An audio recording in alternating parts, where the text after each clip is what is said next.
Hello and welcome to another video from the Silver Citizen. Remember, if you like what you see, hit the like, hit the subscribe, hit the bell so you never miss a video. Alright, let's get into it. This video is going to be about the first game match against Aston Villa. It ended 1-1. And I'll be honest with you, I'm quite happy I was at Chatsworth House while this game was going on. I thought City were poor. Yes, they had a lot of the ball. Didn't do anything with it.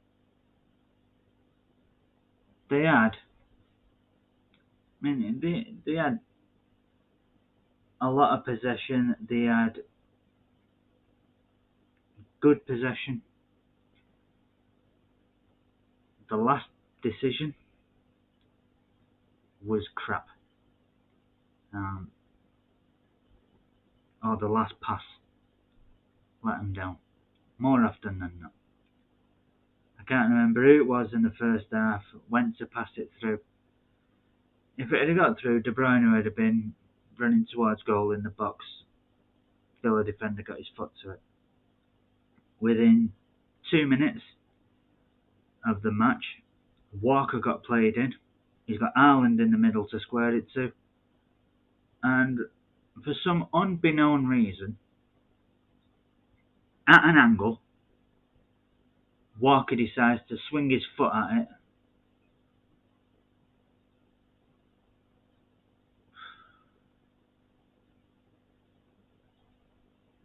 Useless.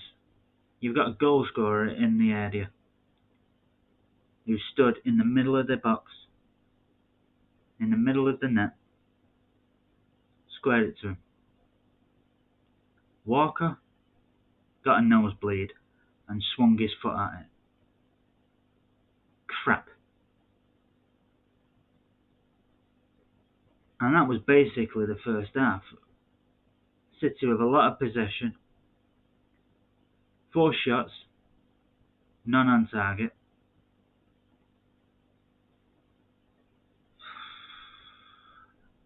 Phil Foden,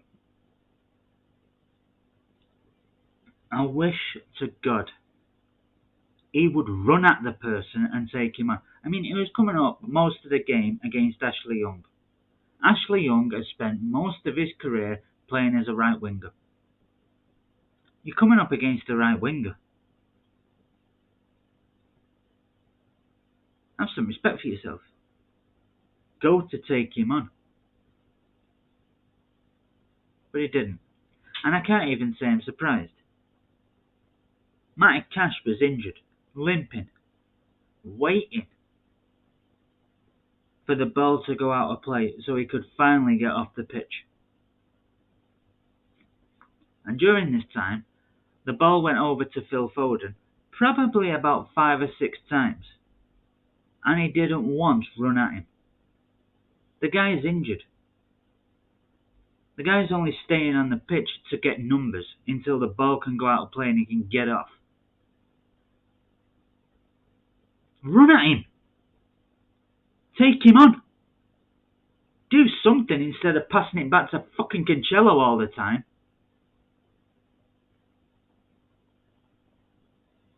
He was infuriating me. But that was City all over. The first half, they were crap. Absolutely dog shit. Yes, they had a lot of the ball. They didn't do anything with it. They didn't look like they were going to do anything with it. I mean, I knew when I was watching the match that it was 0-0 at half-time, that it ended 1-1. I'd already seen the goals before I started watching the match. But we went from the sublime against Nottingham Forest, where, like I said, after that performance, wow, just wow, to this crap. I mean, the performance improved a little bit more in midweek against Sevilla, and I'll do a video on that. But it was garbage.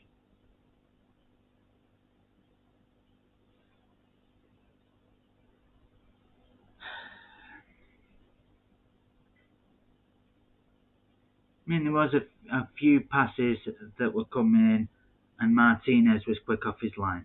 There was one where Cancelo smacked it with the right of his outside of his right boot, and Martinez got there just in time. I mean, he was there already, but the ball got to him just in time because he handled it right on the edge of the area.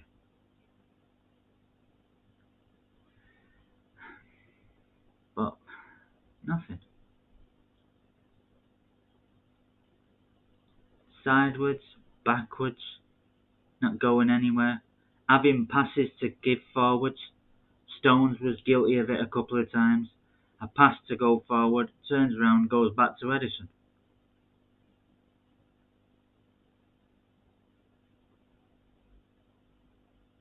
It was garbage, that first half performance from City. And to top it all off,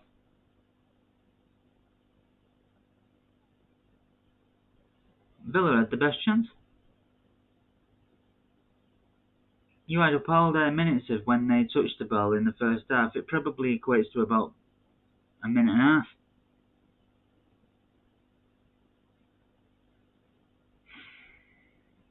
Garbage. Come out in the second half. Didn't really change that much, if I'm brutally honest. It did with Bernardo's side. You know, you had Bernardo Silva, you had Kevin De Bruyne going down the right, and they were doing things. You know, Walker. On the left side, you had Foden that wouldn't run at anyone. Just kept on turning around and going backwards. Pretty much like Grealish did against Sevilla. And I'll talk about Grealish in Sevilla game. But this one, Foden, just like he did with Sevilla, on the right side, didn't go at the man. Yes, he put a delightful ball through. But he stuck him on the right wing against Sevilla. And he didn't go at him.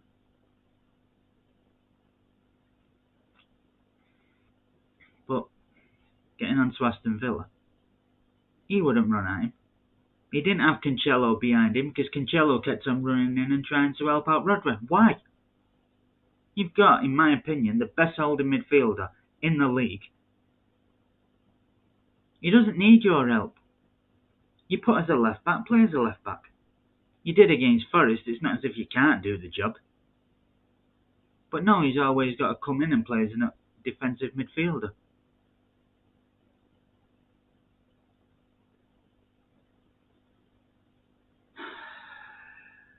So yeah, down the right side in the second half, it improved.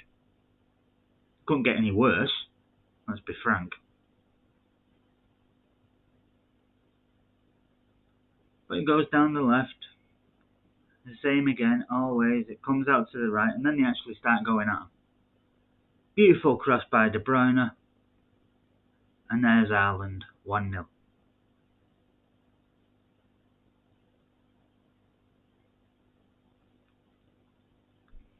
Get a couple of minutes, probably 3 or 4 minutes, where we've got our tails up, we've just scored, we're all happy, and we're going at them.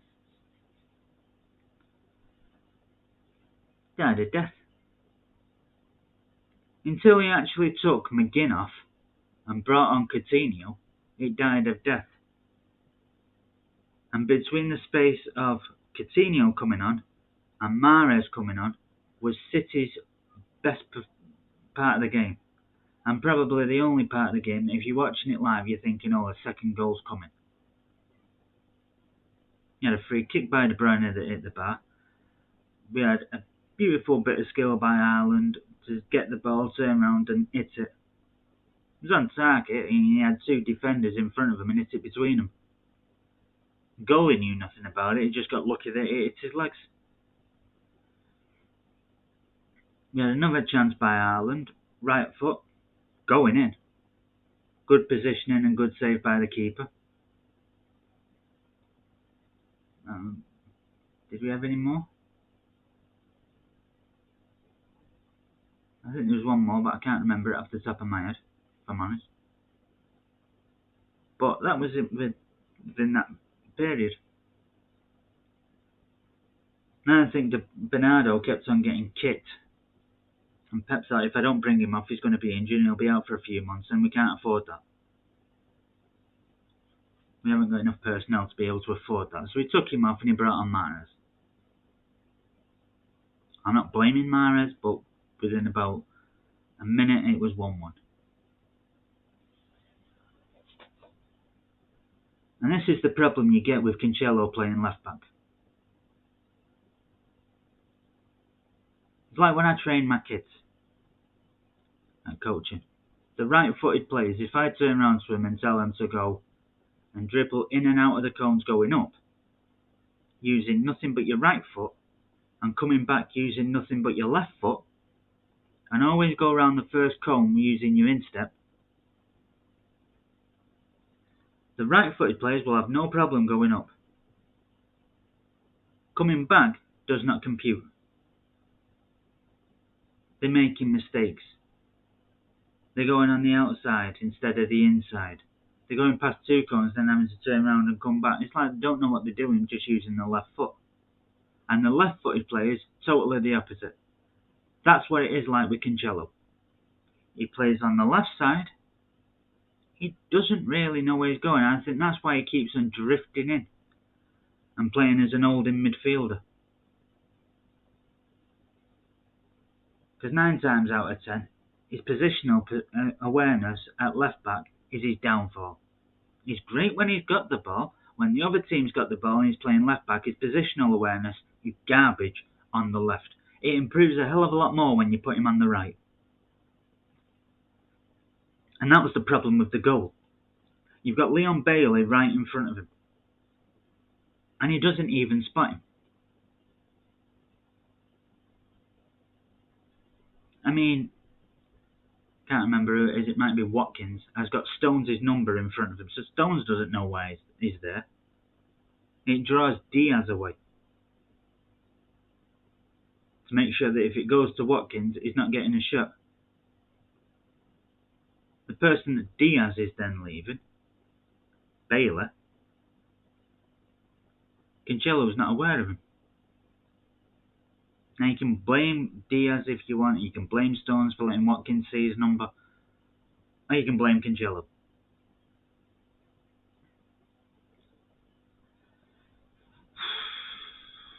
But Cancelo's there, Bailey's there. He should be able to spot him. But he doesn't. Until Bailey starts making a move for the ball, and Cancelo, rather than know his surroundings, like he does on the other side, on his right back, then just switches his head and goes, oh crap, and then makes a move. Now it's alright if the person's going to take a touch and then get a shot off. Cancelo might get a blocking, but if he's going to hit it first time like Bailey, he's always going to be there late. Because his positional awareness at left back isn't good enough.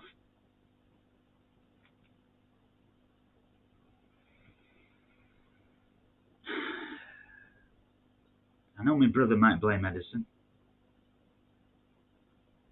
I don't.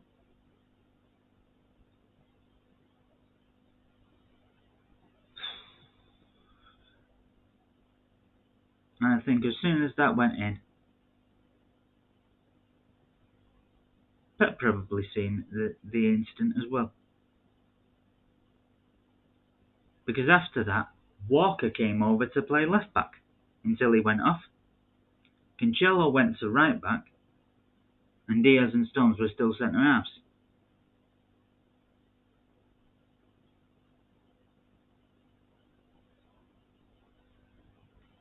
And then we get to the goal that got disallowed, because the linesman raised his flag. His positional play on that, Cancelo, playing right back, was spot on. His play was in front of the man, but he knew exactly where Coutinho was at all times, and if the ball was coming to Coutinho, he'd make a move out and intercept it before it got to him. He'd also be in a position that if it looped over, Coutinho wouldn't be able to hit it first time because Cancelo would be there to defend the situation. That's the difference. He wouldn't have done that left back, but he did it at right back.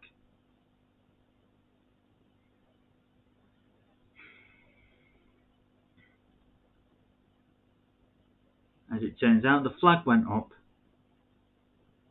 but Coutinho was onside because Cancelo's foot was playing him on.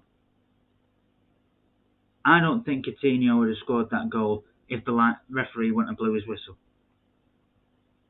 Because running alongside him was Mahrez. As soon as the referee blew his whistle, Mahrez stopped. Diaz was running. He stopped. Stones was crouched, ready to probably get a block on, and he stood up straight. Them three defensive players, that particular situation, stopped. The person with Coutinho was waving his hands up and he'd stopped. And Ederson, he wasn't making an attempt to save that. The whistle had blown. Would he have got to it? Who knows? He might have done, he might not. But would it have got to him without Mahrez kicking it out for a corner, getting a deflection on it? Because it hit the roof of the net. Mahrez was running alongside him and stopped. That gave Coutinho the second or two space he needed to hit it. The referee doesn't blow his whistle. Mahrez carries on. If Coutinho shoots, Mahrez will get a block on. He'll go out to another Aston Villa player or a throw in, or it might take a deflection, fly over the bar and go out for a corner. Who knows? But he wouldn't have stopped. And if it had got past him, Diaz wouldn't have stopped.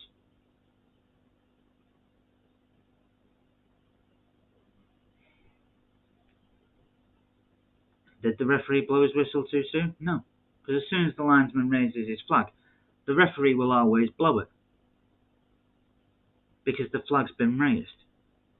And as for Steven Gerrard, about you shouldn't be blowing the whistle, let the play continue and then go to VAR if you need to. Well, if that's the case, Steven, fuck the officials off. And just have the fourth official. Have a mic around him. And then blow his whistle and go, VAR's giving a free kick. VAR's giving this. VAR's decided you should get a yellow card back there. Bring the ball back, get a free.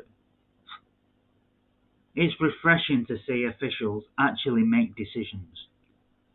They will not get them all right. But to actually make a decision, it's refreshing to see.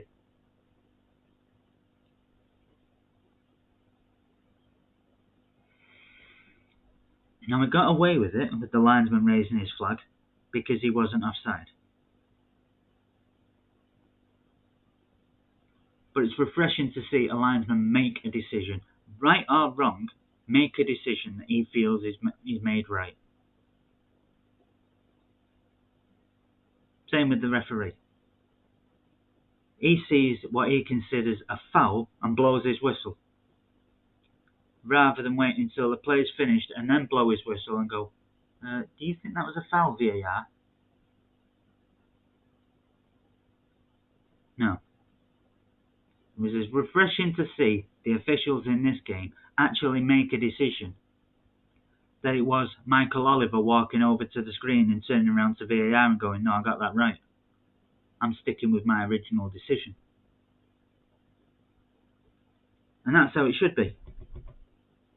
The officials appointed to officiate the game are the ones making the decision, not someone sat in a car or a van in Stockley Park.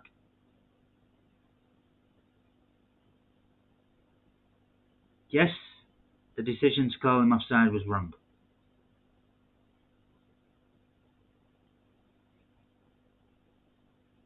But at least he made the decision. That's always got to be a good thing. Rightly or wrongly.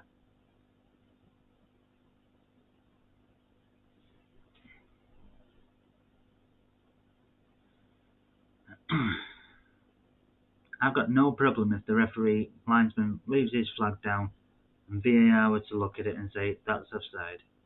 Not the offside that they're calling offside, but that's offside. But as soon as the linesman raises his flag, rightly or wrongly, play stops. Rightly or wrongly.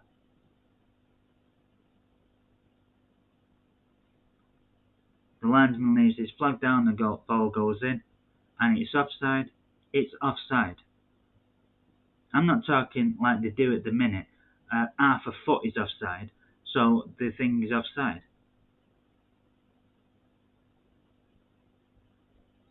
Or, from the elbow down as he's jumping up to get the header when the cross comes in and he's starting to jump up.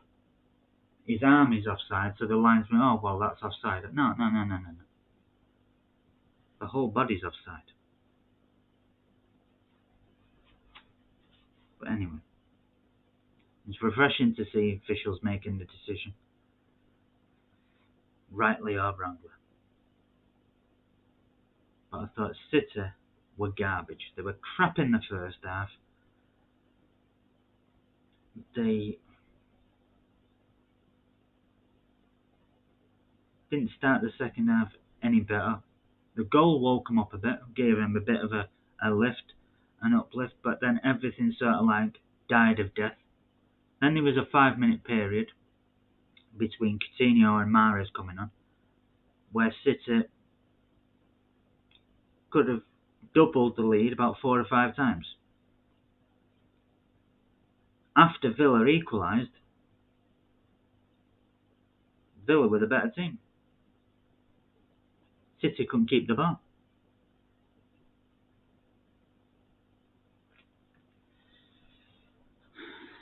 But to play this badly, in my opinion, and get a point, is a positive.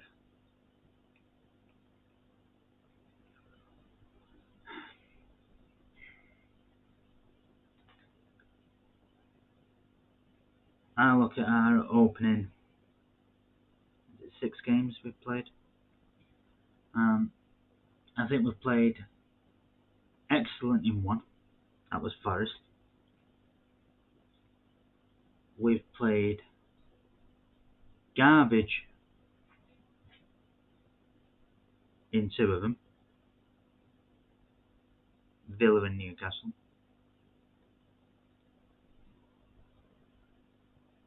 And we've played average in the other 3. Which was West Ham, Palace and Bournemouth. Average to good.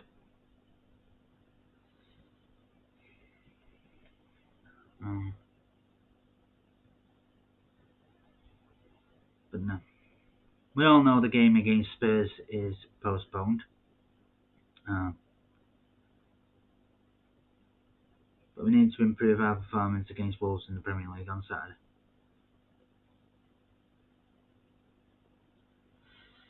Anyway, I just went to get the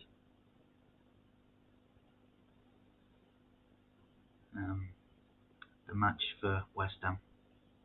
The EDS is nowhere to be seen on the website. So, unfortunately, I won't be doing a video on West Ham. All I can tell you is it ended 4-1. I have no idea who scored the goals. Because City Plus have decided they're not going to put that game up. They're not even going to put the highlights up. There's nothing there. So, the next video I do won't be West Ham. And it's the reason West Ham hasn't been done before this either. Because it's nowhere to be seen. Next video is going to be for Seville. We won 5-1. Anyway, so adios amigos.